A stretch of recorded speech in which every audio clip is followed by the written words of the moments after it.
Muy bien, muchísimas gracias. Nuevo bloque aquí en Calidad de Vida y tenemos una invitada aquí en el piso. Estamos con Laura Galeano. Ella es cirujana, es especialista en cirugía percutánea.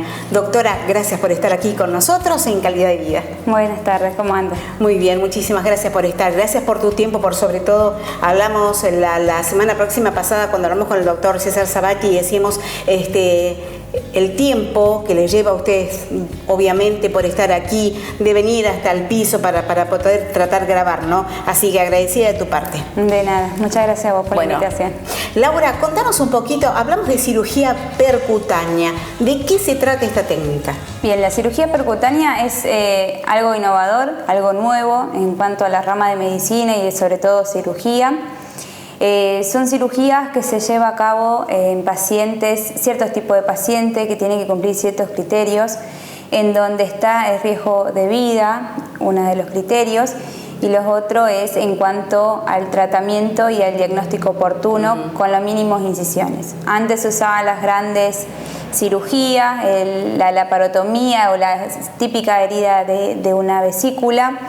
Después con el tiempo progresó y esa cicatriz que era grande, después empezamos a hacer un poco más chiquita, con trócares, y hoy en día lo que se hace es a través de una aguja tratar de operar o salir de la urgencia de un paciente para luego sí someterse a una cirugía general. Laura, cada vez menos invasiva entonces. Es lo que se trata de hacer por el paciente.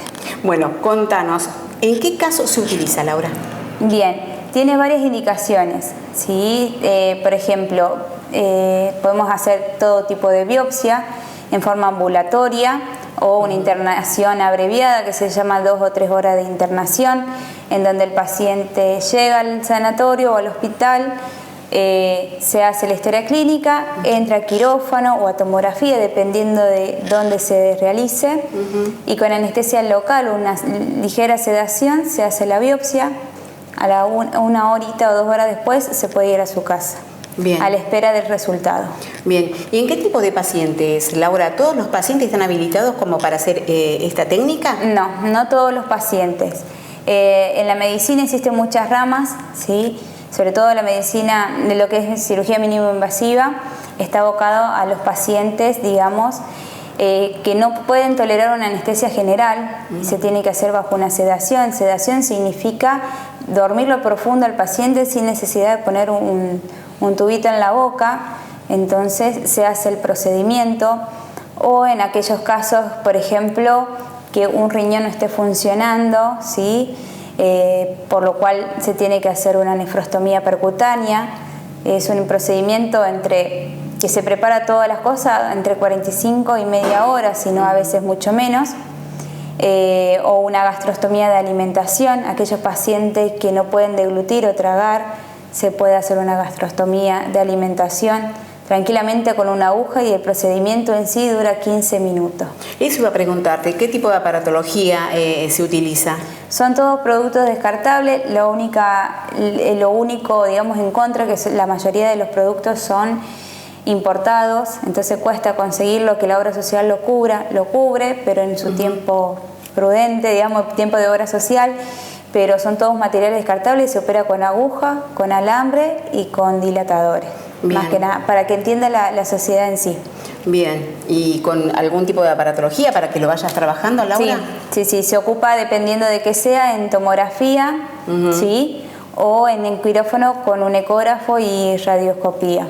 Bien. Que son insumos que en un hospital lo puedes llegar a tener y no es necesario trasladarse a Bahía Blanca a realizar el procedimiento cuando tenemos en la zona todos los materiales, la aparatología, digamos, para hacerlo. Tal cual. Hablabas de que es poco invasiva, hablabas que es un mínimo de anestesia, entonces un montón de ventajas, Laura. Sí, tiene muchísimas ventajas, sobre todo aquellos pacientes que no pueden estar sometidos a anestesia general o aquellos pacientes que tienen problemas en la coagulación. Por lo tanto, nosotros lo podemos revertir 15 minutitos el tema de la coagulación y poderlo operar. Bien. En época de COVID, yo me especialicé en Buenos Aires y en época de COVID estaba indicado, por ejemplo, la traqueostomía percutánea. Antes era el tajito convencional, que muchas veces lo ven, que es bastante grande. En cambio ahora nosotros lo que hacíamos es todo percutáneo, es el índice del paciente, eso es la incisión, y todo se maneja con aguja. Es menos aerolización, menos contagio para nosotros y menos contagio para el resto, para el equipo, ¿sí? Entonces tiene sus indicaciones, sus ventajas sobre los pacientes. Otra ventaja, por ejemplo, en algunas lesiones sospechosas de malignidad como un tumor, antes que se hacía la laparotomía o se hacía la laparoscopía, ahora yo con una aguja, una sola apertura, coloco una aguja y saco muestra y se envió a un patólogo. Bien. ¿Y con respecto a la recuperación? La recuperación depende si es anestesia local, cuando la mayoría de las biopsias los pacientes la toleran bastante bien, andan bien, después van con analgésico a su casa por 72 horas. ¿Requiere internación, Laura? Eso no te pregunté. La mayoría de las biopsias no requiere internación, es una internación, digamos, ambulatoria, una horita después para control de dolor nada más. Pero después el resto de los procedimientos, si el paciente está internado, continúa internado, pero por alta por el servicio sería a las 24 o 48 horas del procedimiento. Bien. Es decir que por allí el paciente cuando tiene alguna operación puede ir tranquilamente después de un ratito a su casa tranquilo. Sí, tranquilamente se puede ir, excepto aquellos pacientes que estén internados, por ejemplo, los pacientes de UTI van a seguir en UTI, ¿sí?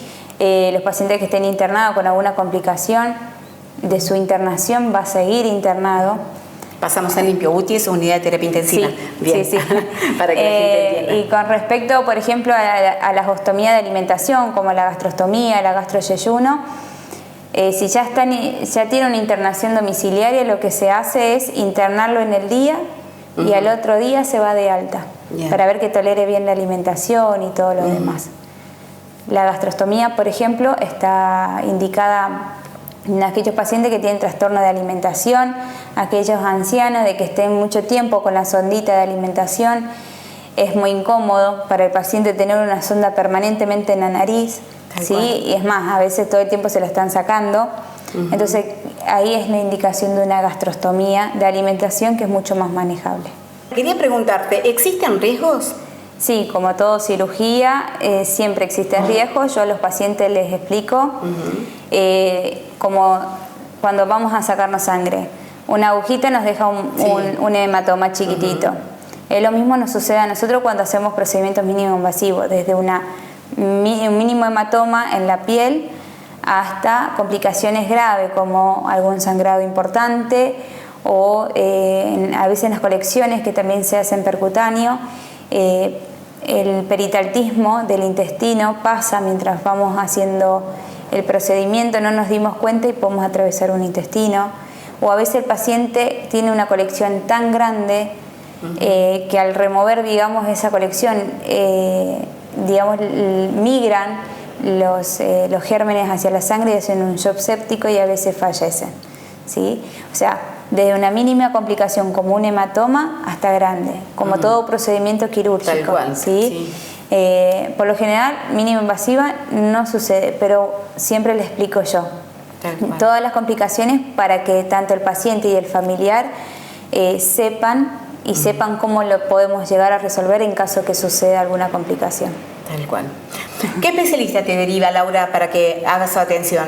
Bien, los médicos clínicos que tengan pacientes en internación domiciliaria que necesitan una ostomía de alimentación, los oncólogos para hacer una biopsia de alguna lesión sospechosa de malignidad o de benignidad también, los terapistas, ¿sí? También los neurólogos o los traumatólogos para ver alguna lesión ósea, o también los cirujanos, que entre cirujanos muchas veces nos conocemos los límites y empezamos a derivar a los especialistas. Bien. ¿Dónde estás atendiendo, Laura? Estoy atendiendo en consultorio de ATES los días lunes a partir de las 10 de la mañana. Así que ahí me pueden contactar al 15 52 92 52. Bueno, quiero comentarles a ustedes que Laura es la única en nuestra ciudad que hace cirugía percutánea. Quiero que la contacten por allí si van derivados de algún profesional médico. Laura, agradecemos un montón tu presencia, Gracias. muy cálida, de verdad, y esperamos muy prontito que vengas a contarnos algo más. ¿Te parece bien? Buenísimo, no hay problema. La presentación está hecha entonces. Gracias por estar Alejandra. con nosotros. Que ande bien. Nosotros hacemos un breve corte comercial, agradecemos al camarógrafo que tenemos del otro lado y seguimos aquí en Calidad de Vida.